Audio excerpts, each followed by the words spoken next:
Hey everybody, welcome to another episode of Zero Turn. Today we're bringing in the Augusta Nation with Eric from DeLand. Yeah, it's Augusta Nation, but if somebody calls me from Daytona and they need help, I'm gonna go help them.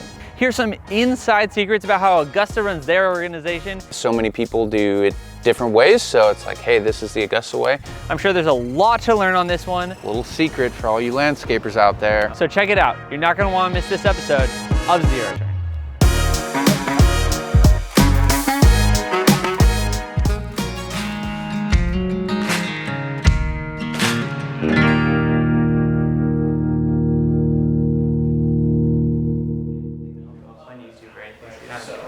Okay, so can you tell me your name? My name is Eric Thompson. And why did you join Augusta? So I joined Augusta because of the culture and really the drive and focus and discipline that the company breeds and has. So it was definitely something I was interested in wanting to be a part of because I think it's a solid business model and the way to run operations throughout the lawn care industry.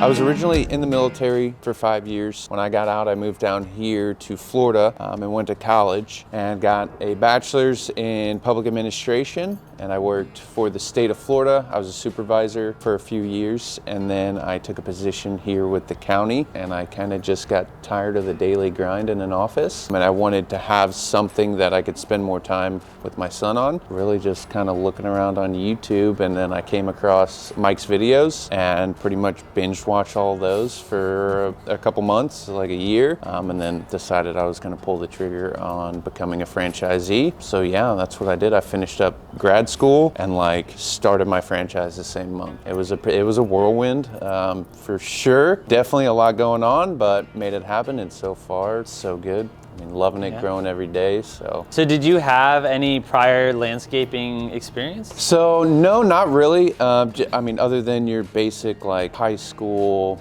mowing a couple lawns in the neighborhood, and then just home ownership, mowing my own lawn. And I've always been pretty good about, wanting my lawn to be yard of the month in whatever subdivision I'm in. So been on YouTube for a long time, YouTube University, just learning, the best ways to edge and, stripe out a lawn and things like that. That's really my basic knowledge of lawn care and landscaping.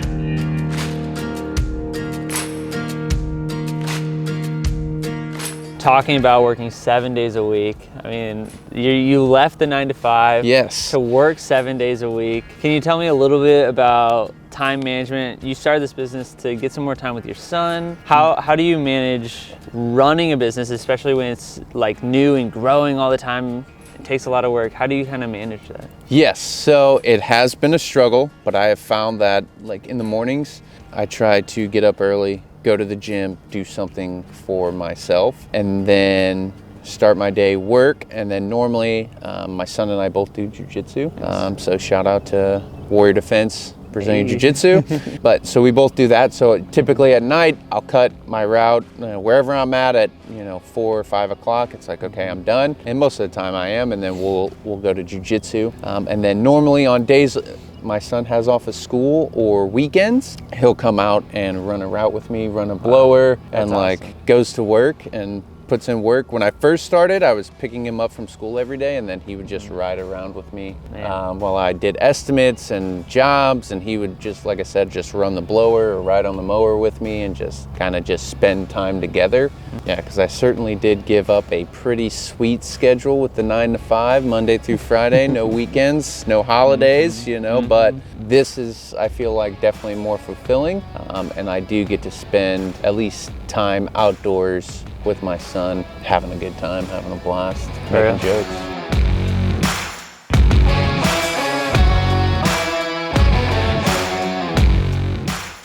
So the right stander, this is my 52-inch. I just got this chute blocker on there, so that's a complete game changer as far as being able to mulch up leaves as well as clippings. And then I can close it or open the chute, allow it to discharge. So I went with the right because one reason, yellow, trying to stick which actually I think it's right orange, but that's yellow, to match the truck and all of our uniforms and everything, try to keep it standard. But also Wright makes a great product. They're awesome mowers. Let's see, the BR200, this is one of my smaller backpack blowers. I actually got that for my son for when he comes out with me when we're doing mowing. He could go around and blow as I'm weed eating, edging, and mowing. And then this is just one of my string trimmers, the Stihl FS90R. It was one of my first string trimmers. Now I have two Stihl. I have a 131 and a 111. The combi systems, which have interchangeable heads. But yeah, I run this every single day, as well as my Wright 32. I also have the BR800, which is like the biggest backpack blower that Stihl makes. It's the Super Daddy, that's the one I'm normally blowing with, but this one's really good for like small little walkways and things like that, where you don't, and even around beds where you don't necessarily, you just need to clear, but you don't want to blow everything back out to where it was. So yeah, really awesome little blower for that perfect little detail.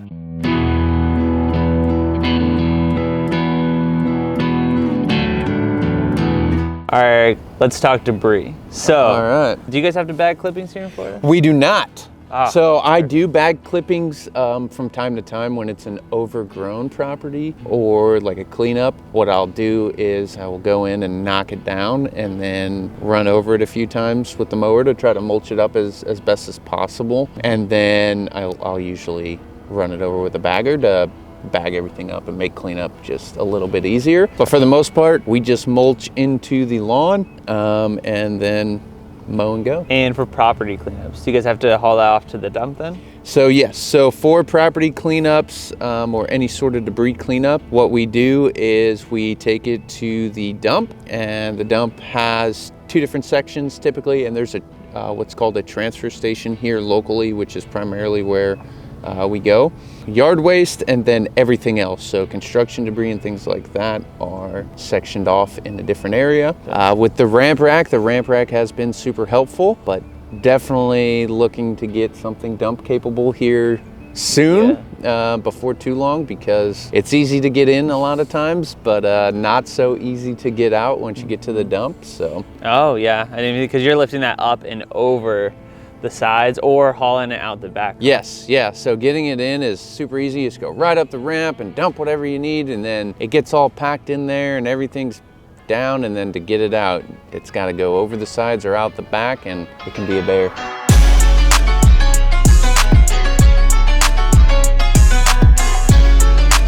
This is one of your commercial properties that you manage? Yes, so Delta by Marriott, Daytona Beach Shores, one of my first commercial properties that I got. I have two more with the same ownership. They've been great, but this, as you guys can see, lovely view right on the beach, nice palm trees. So we service a lot of their shrubs and things like that here at the main hotel.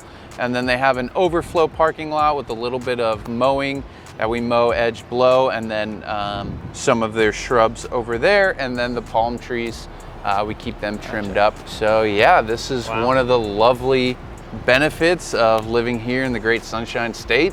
Yeah. We can try to get business so that we come to work with a view every single day. Absolutely. And it's not like working, it's just like having a very fun hobby and something very enjoyable. So when you're working on a resort like this, you're obviously not coming in the dead of night, and there's guests here hanging out. What sort of things do you need to take in consideration when working a property like this? Typically, we try to work with the hotels. As I previously mentioned, it's great because we can get them on their lowest occupancy days a lot of times. So we can come in when they're not busy, and a lot of people are checking out, a lot of guests are checking out. And then normally we'll try to either hit it in between breakfast and lunch or after lunch. That way, this hotel specifically, they have a restaurant with outside seating.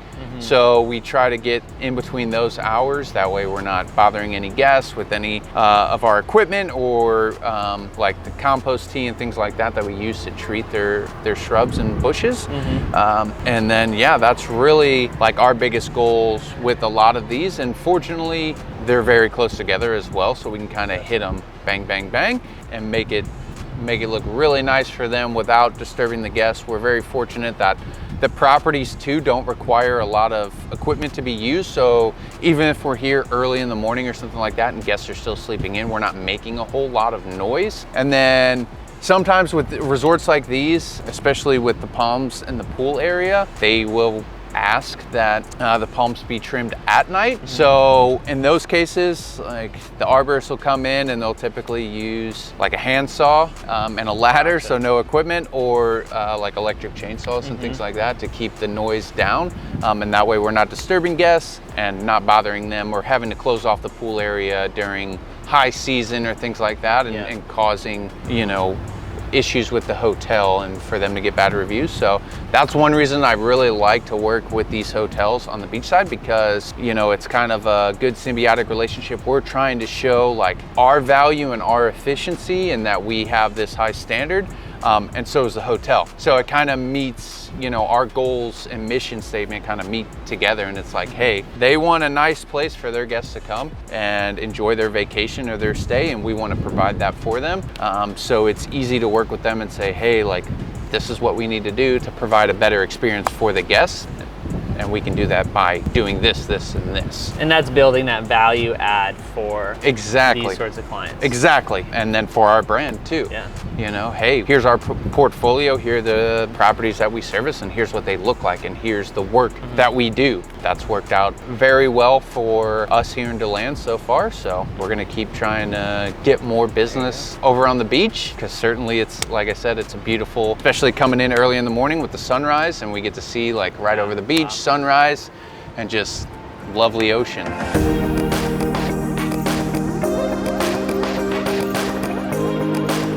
How do you think that being part of that larger community has helped you grow, especially coming in with no experience in the industry? I think it has helped me tremendously.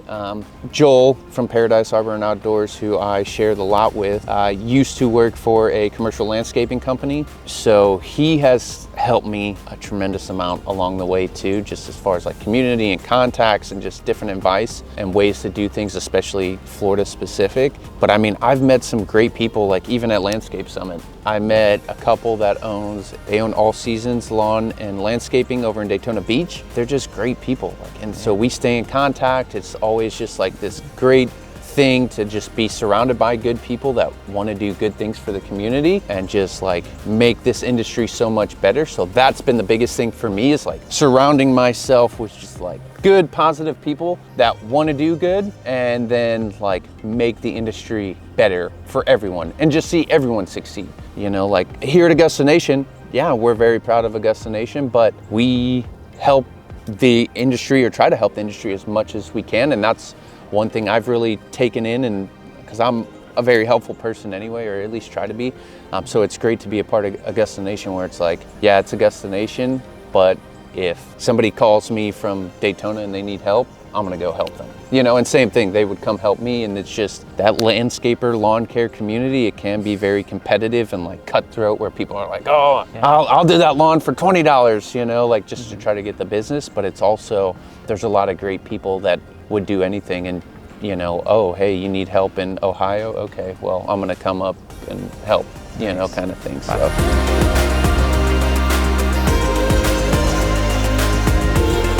What sort of overhead expenses do you have? How much does it cost just to keep this thing alive?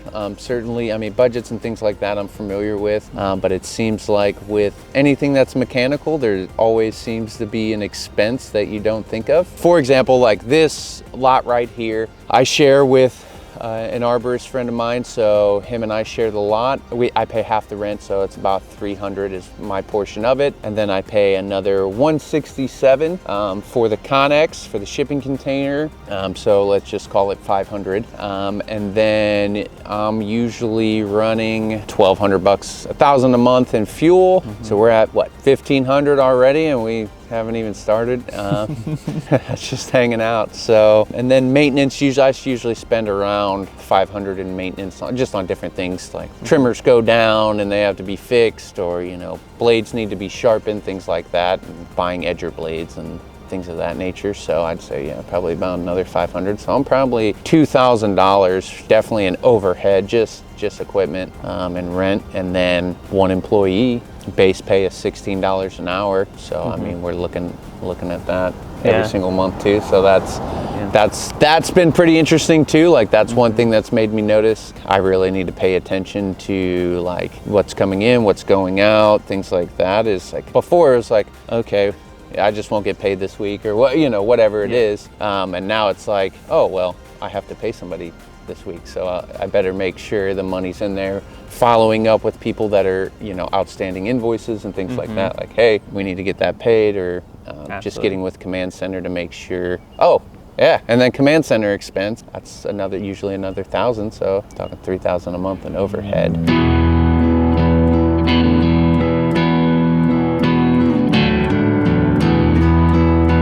So you mentioned Command Center. You're not alone in this. You have Augusta on your side. What is kind of your relationship as the business owner to the brand, to Command Center? Command Center has been awesome. There were definitely some learning curves, and there still are, but they take so much off of my plate. So much. They do so much for me at Command Center. So it's been great. Like I said, just learning curves, like little particular things. I mean, there's so many people there, and Command Center's doing huge hiring, so they have new people and things like that. And I can't speak highly enough of the Command Center staff and all the things they do for me, because they call all the clients, follow up on estimates, they do all the billing, they do everything. They do my bookkeeping. I mean, absolutely everything for me.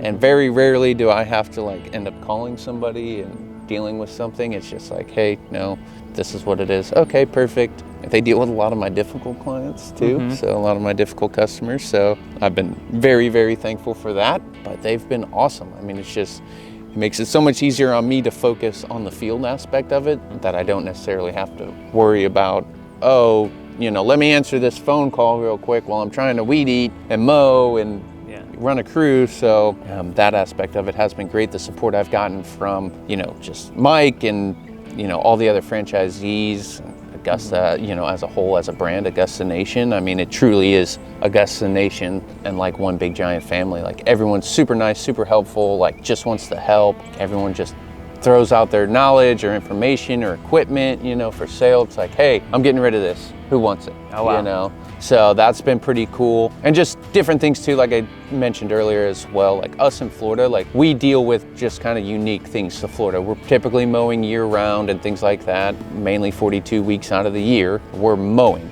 And just the high level of competition and just like the lower prices here. So we try to get together and just brainstorm and talk about things, and then that way we can bring it to Mike or Lee or Command Center as a collective and say, okay, hey, we're all noticing this in Florida as a whole. It's not just DeLand, it's not just Venice or Jacksonville, Merritt Island, those other locations. Like, this is a Florida thing that we're noticing. It's not just these specific areas. So that's been great too, because I mean, Mike's been super helpful, and Lee too, with like feedback, like, okay, yep, this is what we're gonna do, this is what Command Center is gonna do, and with the new over the phone pricing and things like that, that's gonna be in estimates, that's gonna be just great and a game changer for us for sure.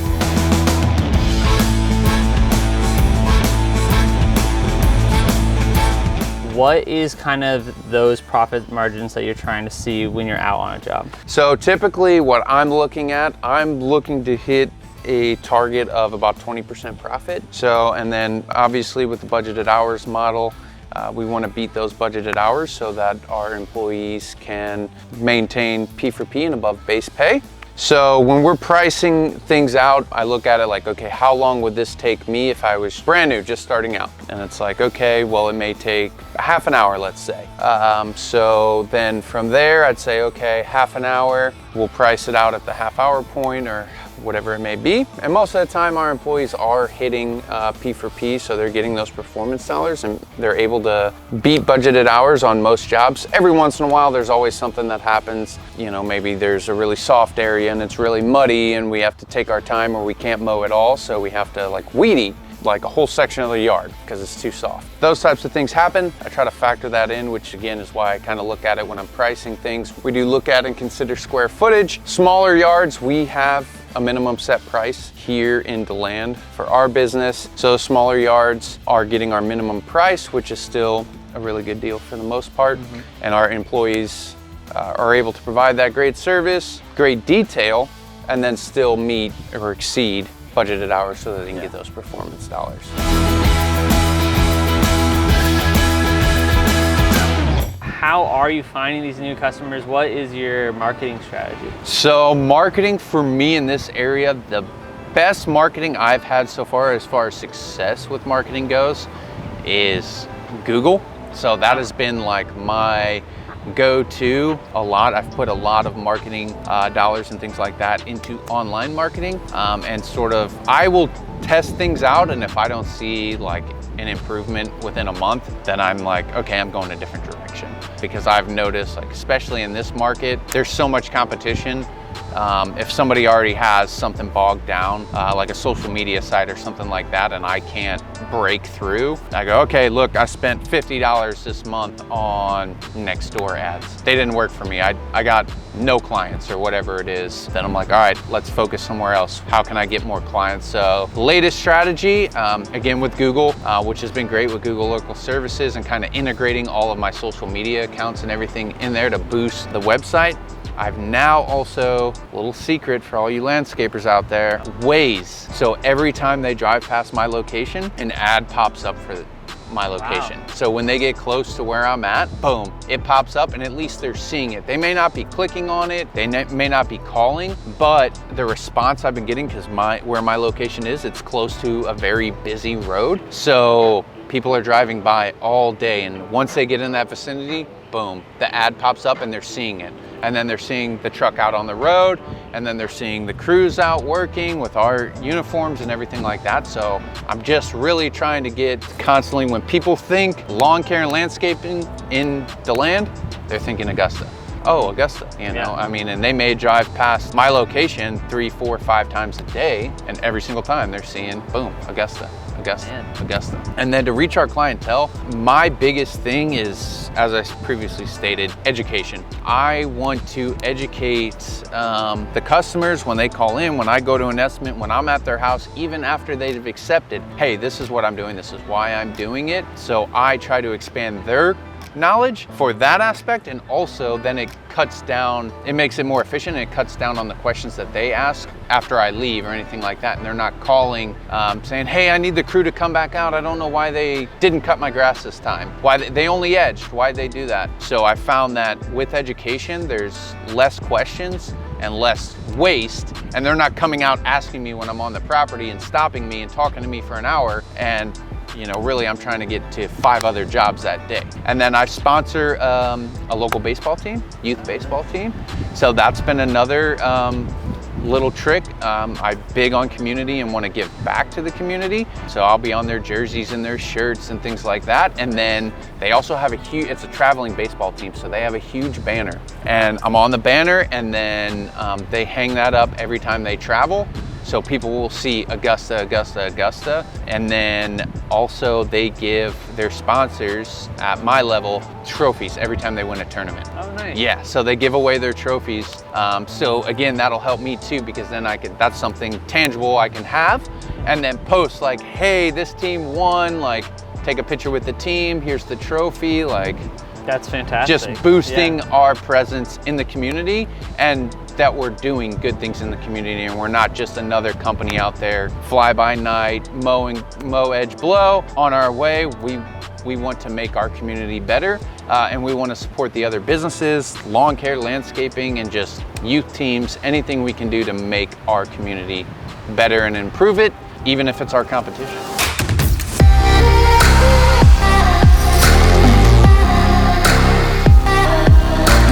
Has there been anything that you've had to learn and kind of adjust bringing on more people to your team? Yes, so I've managed team members and stuff like that before, been in supervisory leadership roles, but in lawn care, everything, your time has to be so managed, because you're trying to fit in so many mowing customers in a day, and then the weather plays a factor. It's been a huge learning curve trying to manage my time and their time. It's like, okay, hey, show up at 7, we'll meet at the shop, we'll do this. I'm the type of person, like, I'll just keep working and not take a lunch, and I'll just eat in the truck or something like that. So with my new team member, Alejandro, you know, the first day we were just going, and I looked over and he was like famished, ready to like die, and I was like, what's wrong? He's like, I'm a little hungry, boss. I'm like, dude, why didn't you say, what time? Oh man, it's 3 o'clock. Why didn't you say anything? Like we could have, so things like that, you know, I don't want to work them too late or too long or too many days. So I'm always constantly checking in with them like, hey, is the schedule okay? Like, do you want to start later? Last week or the last couple weeks, we've had some days where it's been really cold. It's been below freezing here, which is fairly unusual for the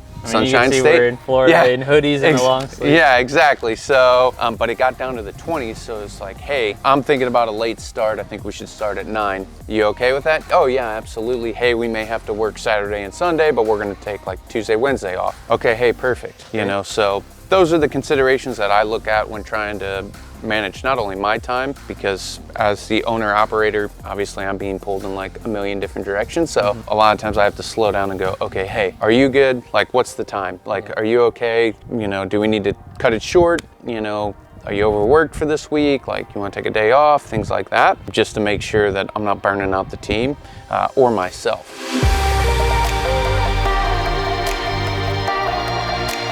Is there anywhere, like any other businesses that you are trying to like tie in and like building that community outside of just landscaping? Yes, so I'd say for like irrigation, and again, that's where Joel comes in because he has all those contacts. So there's like a ton of guys out there that I can subcontract like irrigation and things like that. Right now, I'd love to eventually have like an irrigation guy on staff, because irrigation here in Florida is everywhere and you can just make a killing. I mean, you're talking like, you know, $100 an hour, you know, labor, and just, I mean, people make a killing in irrigation. And then another difficult thing too that I eventually want to work on is getting like a lawn care tech, like spraying for lawn weeds and pests and things like that, because here in Florida it's a completely separate license that you have to have, and you have to have experience within that industry or college education and like horticulture and things like that to get the license. So but that's another big thing, because people don't want weeds in their lawn and things like that. So I try to build a good relationship with a couple like local, smaller, like pest control, lawn, like that way I can at least give them a referral, and in hopes to try to get a referral back when they show up and somebody's like, you're here to cut my grass? And they're like, no, but I know a guy, you know? So I'm big on networking and kind of trying to like help out and be helpful where I can. And if I can refer somebody, again, I mean, like Joel, he has a couple of my commercial properties as far as like palm trimming and stuff like that. It's like, hey, the guys who did this last time that were unlicensed and, you know, not insured, they did a horrible job, and I'm tired of coming here and running over, you know, like boots from your palm tree and fronds and stuff that have like were half cut and now they're just falling. So that, again, that's been really great as far as that goes. Yeah. And if you guys want to check out an episode with Joel, we actually talked to him on another Zero Turn. So check that out with Joel in Paradise Arbory and Outdoors.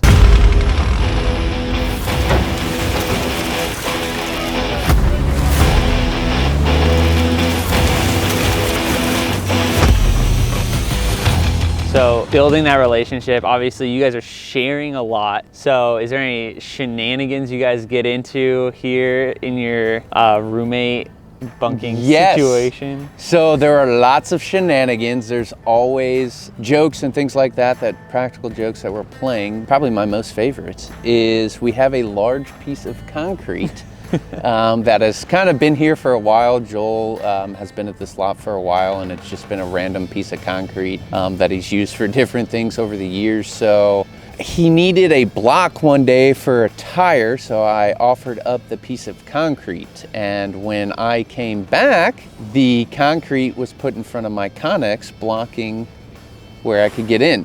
So after I closed up that night, I put the concrete right up against their Connex door and left it. And then they came in the next day, we all went to work. And then when I came back, they had ratchet strapped it to my Connex front doors. So I then took it the next day, and while I tried to put it in a work truck. They were all locked. So I ended up putting it in the toolbox in Joel's private truck, his personal truck, and let him drive around and do estimates with it all day. And then I didn't hear anything, so I called him later that night and I said, "Hey buddy, how's it going?" He's like, "Good." I said, "I gave you a present and you didn't even say thank you." Wow. I said, "I think that's kind of rude." And he said, "Oh goodness, what'd you do?" And I said, "Nothing, there's just a little something in your toolbox." And he said, "Of my personal truck?" I said, "Yeah, go ahead and check it out." So that has been like the biggest running joke, and the concrete will probably stay around even if we outgrow this lot, just so we can have fun and keep things light. I mean, because we both work long hours, long days. We try to keep it light and fun. So the concrete is here to stay. And when Joel watches this, I hope he knows that there's going to be more shenanigans with it, and he should just be on the lookout for the next location of the concrete block. So this is the concrete. It's so great. I'll help you lift it. No, I should be good. Oh yeah? I mean, it's heavy for sure. We'll see if but you've really been going to the gym every morning. This will be the test.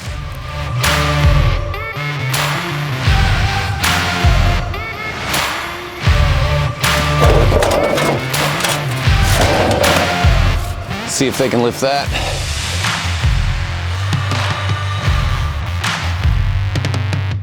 Tell people like, oh yeah, I'll give them my business partner. And same thing, like people are like, oh, do you do trees? Or like when I go, especially commercial properties, commercial, you try to get like all in one. You try to get their trees, you try to get their irrigation, you try to get everything.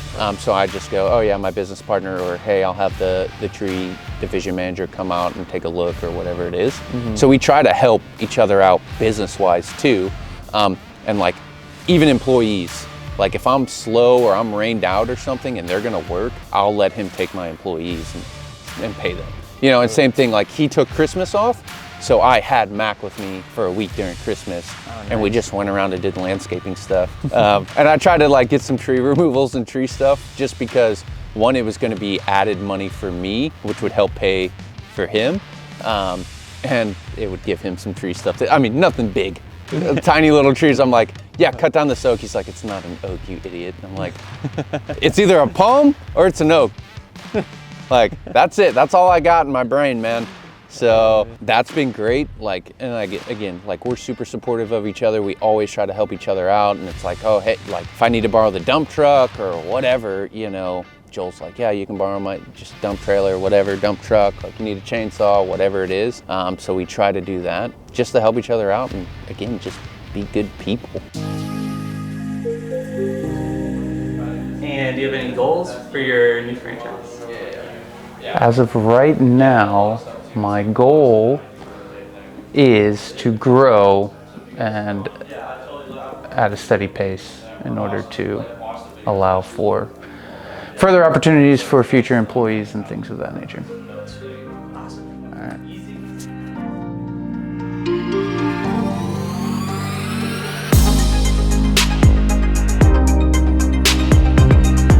I'm looking to purchase, as far as the business goes, 2 more trucks so that I can have 2 mowing crews and then a project crew. And our team member Alejandro right now, looking at him to be like the project crew leader because he really enjoys those property cleanups and like the hard, gritty work. And how tall he is, he's like does not enjoy edging and weed eating. So looking to get a dump capable vehicle so that we can ramp up our projects and our cleanups, and then hopefully run 2 mowing crews during the busy season. So that would mean hiring at least 2 more employees, and that's sort of the goal. And then that second mowing crew would also be flexible to work on the projects. If you know there's a lull or it's raining or something like that and we can't mow, but we can still do projects, be able to flex some crew members there. And then we're trying to grow our business but keep our route density a little bit closer together, especially on the days that we're in certain areas. So like when we're over here, we want to get as many properties as we can over here. That way on that day, route density is super tight and we can hit more properties in a shorter amount of time and cut down on that drive time. And if somebody's interested in joining the team, joining Augusta Nation, do you want to tell them where they could find you? Yeah, so if you go on to AugustaLawnCareServices.com, you can fill out the application process there. My website is AugustaLawnCareServices.com/Deland. You can shoot me an email, deland@AugustaLawnCareServices.com, and I usually try to get back to people really quick when they have questions about joining Augusta Nation or just even starting a lawn care and landscaping business, even if they choose not to join us. I'll try to get back to those people pretty quick. Best way is if you email me, just leave me your telephone number and I will shoot you a text or give you a call, and we'll go through everything. And open book. I try to be an open book and tell everybody the good, the bad, and the ugly, and sort of what my experience has been just starting a brand new business with like no lawn care landscaping experience, and just the trials and troubles and things like that.